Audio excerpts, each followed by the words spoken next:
No, that's okay. Hello and welcome to the DSR Daily. I'm David Rothkopf. It's Friday. We've made it through another week, almost, 80% through a week. I'm joined as ever by Riley Fessler. How are you, Riley? I'm still Riley Fessler. Excellent. And who is Minna Stein?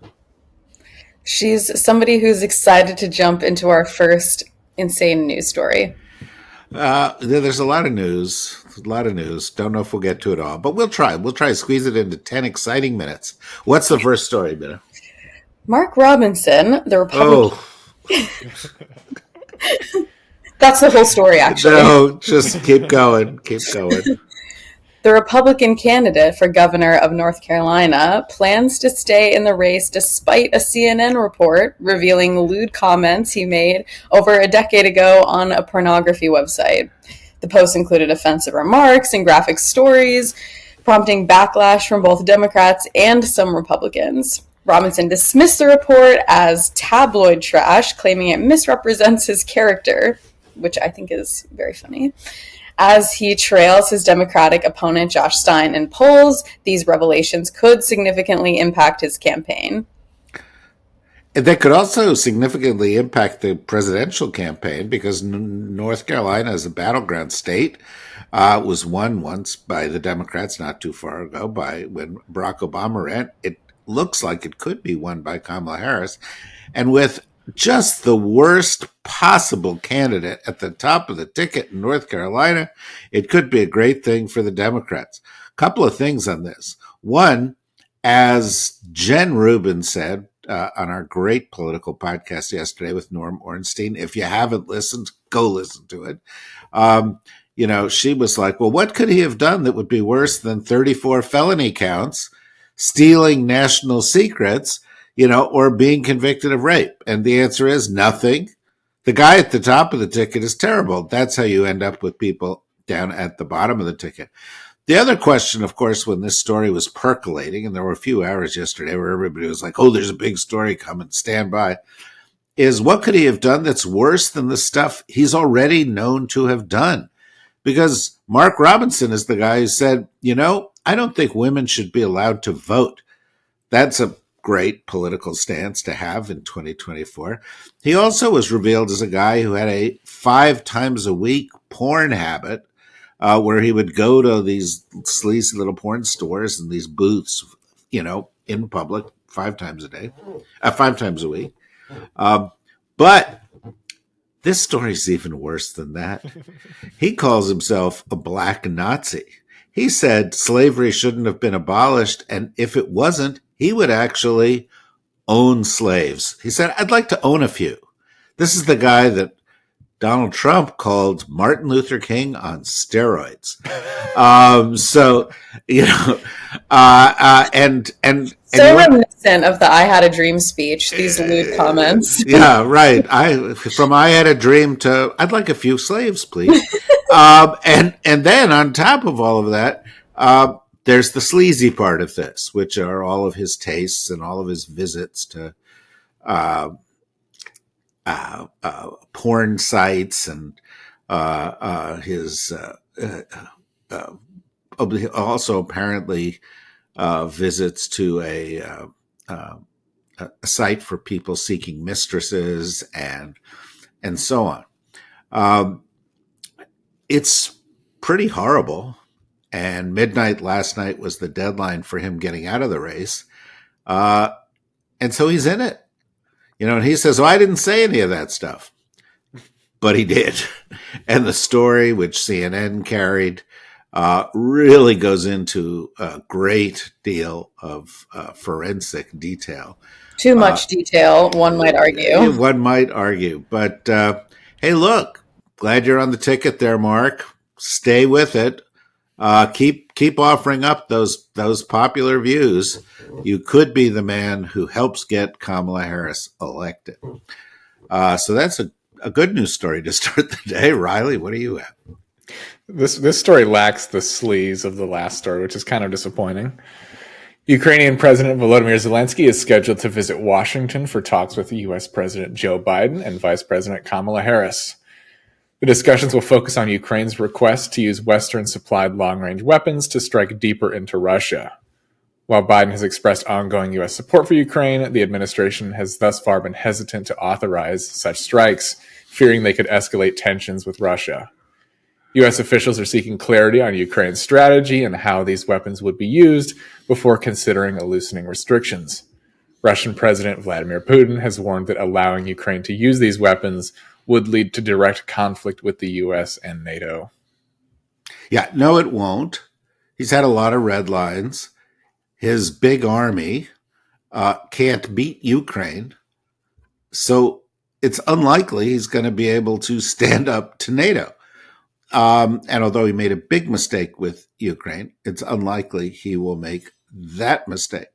The Biden administration has run, to my mind, a very successful foreign policy in most of its respect. A couple of errors that could be cited include Gaza and the logistics surrounding the exit from Afghanistan. But one of the errors has been getting too involved in placing limitations on the Ukrainians. Give them the weapons, let them fight the war. Let them do what they can. The more we get involved, the more we also own exactly how they use the weapons. That's not ideal. Other European countries have said, go ahead, use the weapons as you will. These are our allies. I think they are sensible. It would be good if we embraced those views. I should say that within the U.S. administration, one of the reasons that they don't embrace those views is that they don't think that such strikes would be of great utility. There is some evidence that suggests that that's the case.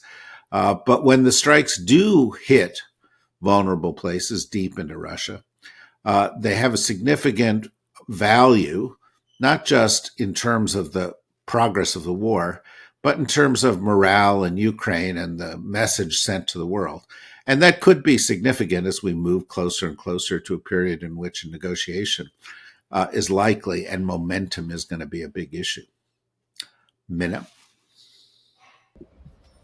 A 76-year-old Alaskan man was arrested for allegedly threatening to assassinate 6 Supreme Court justices and harm their families, sending over 465 violent messages. He faces multiple counts related to making threats against federal officials and has pleaded not guilty. Attorney General Merrick Garland stated these threats undermine the justice system and democracy. The investigation began after the Supreme Court police found the messages concerning, reflecting ongoing tensions surrounding the court's controversial decisions.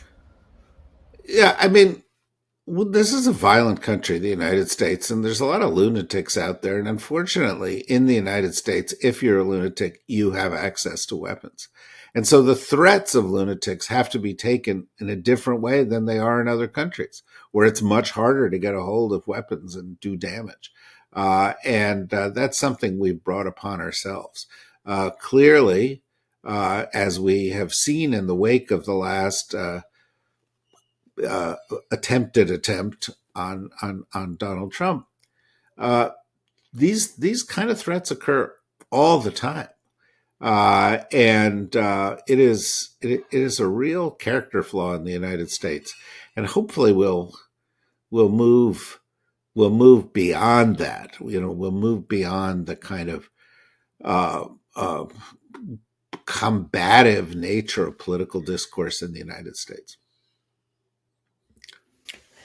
At a campaign event in Washington focused on denouncing anti-Semitism, former President Donald Trump warned that if he loses the 2024 election, the Jewish people will be responsible for the loss, and blamed Jewish Americans who vote for Democrats. He accused Jewish Democrats... Wait a minute. This was an anti-Semitism event, and he got up in front of everybody and said something incredibly anti-Semitic? Yeah, that's basically what I'm saying. Yeah. It's like, hey, I anti-Semites, I'm your man. I am the biggest anti-Semite in America. What an approach. Give an example of anti-Semitism. I'll give you an example. Me. Yeah. Yes, go on. I'm sorry to interrupt you. He accused Jewish Democrats of, quote, voting for the enemy and suggested that the Democratic Party holds a, quote, curse over Jewish voters, despite his pro-Israel policies. Trump lamented that he only received 24% of the Jewish vote in 2020 and portrayed himself as a staunch defender of Israel, claiming Israel would be destroyed if he loses. He also referenced anti-Semitic incidents on college campuses and criticized Vice President Kamala Harris, alleging she hates Israel. Wow, there's so much to unpack there. As one of these Democrats, however, who is Jewish and therefore under some kind of a curse, maybe I'm not the right person to comment on it, but let me give it a try. First of all, one of the big things that Jews are accused of by some anti-Semites is that all have a dual loyalty to Israel. Anybody who's read anything I've ever written about Israel knows that that's not the case. But they do accuse them of that. But what Trump is saying is essentially a twist on that, where he's saying, "I've done so much for Israel, you Jews must support me." He's sort of saying, yeah, you have a dual loyalty, so therefore, as opposed to, oh, you're Americans and you may be judging this on other things. The latest poll shows that 3/4 of American Jews do not support Donald Trump. Only 25% of American Jews do support Donald Trump. This tends to fall down the lines of whether the American Jews are aligned with the extreme hard right in Israel, which is the group that Trump supports, the group that's led by Bibi Netanyahu. But it was an outrageous display of anti-Semitism in front of a large Jewish group. And I am on some Jewish political, threads that are out there in social media, and they went absolutely bananas in real time as Trump said this stuff, because it's, it just proves, the shallowness and the hatefulness of Trump's position. Mena. As another Jewish Democrat, consider me happy to be cursed. Cursed. And speaking of Israel, cursed with compassion, cursed with good judgment. And what a Trump needs curse. to name the Democrats who are capable of casting spells. I want to know who the witches and wizards are in the Democratic Party. Oh yeah, That's such a good point. That's that Harry Potter upbringing of yours coming speaking out. Yeah, okay. Let's go. Speaking of Israel, Israeli warplanes conducted their most intense strike on southern Lebanon in nearly a year, following recent attacks attributed to Israel that killed 37 people. The bombardment included over 52 airstrikes aimed at rocket launchers set to target Israel, marking a significant escalation in the conflict with Hezbollah.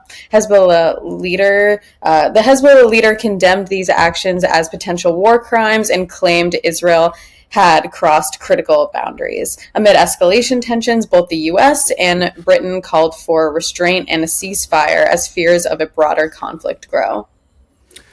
We still don't know whether the attacks this week end up producing escalation or whether they avoid escalation. There are some stories that have broken that the Israelis just thought they'd try it and see what happens. That was the level of strategic planning behind these things. That wouldn't surprise us. I mean, recently, you've seen the conduct of the war in Gaza, and it's been both tactically and strategically kind of a disaster. And even if the Mossad has some great technical capabilities, the planners behind these things who've given them the go-ahead do not seem to have a clear grasp of the game. Or if they do, they're focused on the wrong kinds of things. Did either of you guys watch the Oprah Winfrey, Kamala Harris streaming episode last night? I sure didn't. I didn't either, but I did see something about it that Ben Stiller was going to be there, and that really made me want to tune in. So I was thinking I would watch some highlights today. You should watch some highlights. Ben Stiller was there. Chris Rock was there. Meryl Streep was there. Julia Roberts was there. J-Lo was there. But none of that was really important. what was really important was that the families of Trump abortion law victims were there, the families of gun violence victims were there, regular people who were struggling with the consequences of bad Trump policies were there.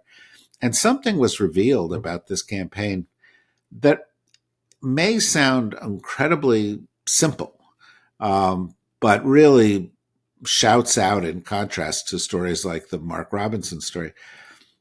It was very moving.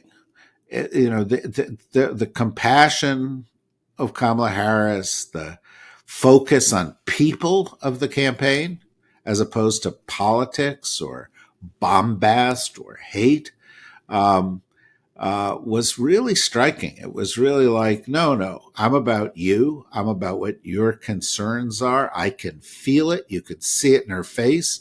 You can't fake that. And to be honest with you, I mean, Joe Biden shows some compassion. Barack Obama, Bill Clinton were known for showing some. The reality is, I've never seen anything quite like it. It was very moving and human and heartfelt. Kamala Harris was great. Probably, for my taste, there was a little too much Oprah in there. I don't know. We'll probably get letters, but Oprah talked a little too much. She thought it was a little too much about her. Um, Too but much Oprah, not enough Ben Stiller. well, maybe for your particular group of cursed Jewish nerds, um, but uh, but I have to say, Kamala Harris was excellent. The crowd was excellent, um, and it's like this campaign is about two. It's like Planet One and Planet Two completely different languages, two completely different agendas, and that's a good thing. Finally, did either of you see the excellent story about crack New York Magazine reporter Olivia Nuzzi? Boy, did I. And guess what? When I read it, I didn't believe that it was true until you brought it up to us. And it was revealed that it was, in fact, true and not made up. Riley, do you even know who we're talking about? I Googled it after you brought it up earlier today. Well, she's kind of one of these high-profile reporters, despite her youthful. She's 31 years old, I think, but she's been a very high-profile reporter for many, many years. Twitter immediately dug up her tweet where it said, "Why does Hollywood always think that women reporters end up sleeping with their sources?" She alleges she did not actually sleep with RFK Jr., which is the nub of this, the reason that she's been put on leave, but that they did have a romantic relationship via text and so forth. RFK Jr., of course, is married to Cheryl Hines of the Larry David Show. He is 40 years older than Olivia Nuzzi. He likes to eat roadkill. He once cut the head off a whale. He's got a worm in his brain. And Donald Trump thinks he should be in charge of the medication you get, which is really kind of a stunner. But it's yet another example of the strange relationship between some of the more prominent journalists out there and their subjects. And she has a couple of examples have surfaced where she, urged more compassion or openness towards the views of RFK Jr. and also of Trump. So there's a lot of Schadenfreude out there. Riley, do you know what Schadenfreude is? Sure. Go on. No, that's okay. Why don't you tell me so that I know that you know? That's a really good one. Schadenfreude is a German word for the joy we feel in the pain of others, usually the pain of people that we know.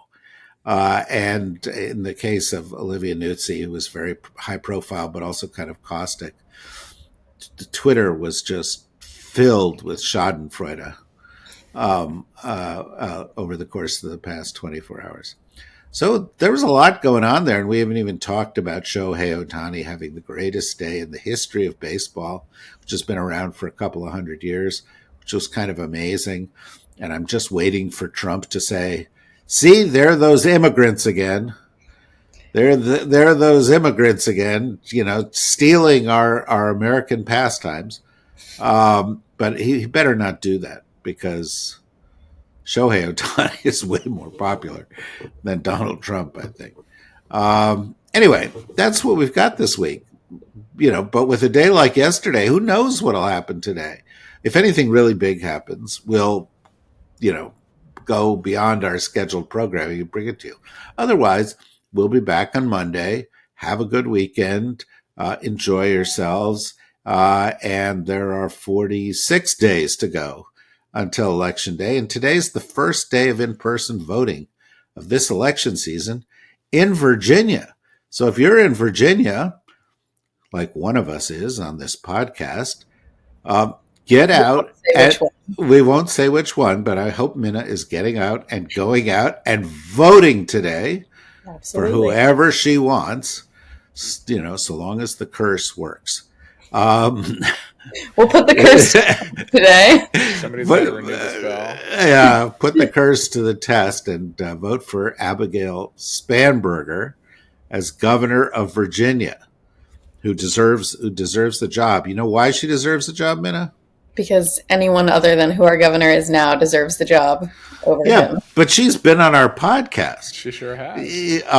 And she did a great job. And she's also a former CIA, and she's done a great job in Congress.